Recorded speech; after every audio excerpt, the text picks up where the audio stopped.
సుఖీభవ గృహవాస్తుకి స్వాగతం. మనం నివసిస్తున్న గృహానికి రోడ్డు ఎత్తుగా ఉండి గృహము పల్లముగా ఉంటే ఏదైనా దోషం కలుగుతుందా వాస్తురీత్యా? ఇది పాలకొల్లు రిజిస్టర్ ఆఫీసు. దీన్ని 1930లో నిర్మించడం జరిగింది. ఇప్పటికీ 90 సంవత్సరాలు అయింది ఈ నిర్మాణం చేసి. అయితే ఈ register office south facing centre ద్వారంతో నిర్మాణం చేయడం జరిగింది. అయితే ఇది రోడ్డు కన్నా పల్లంలో ఉంది. దక్షిణం రోడ్డు ఎత్తుగా ఉంది.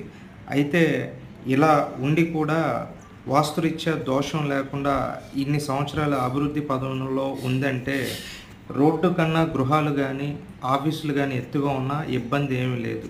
దానికంటూ ఒక శాస్త్ర ప్రమాణం ఉంటుంది. అంటే ఉండవలసిన శాస్త్ర ప్రమాణంలో ఉంటే ఏ విధమైన ఇబ్బందులు ఉండవు. రాబోయే వీడియోలో వాటి గురించి చెప్తాను.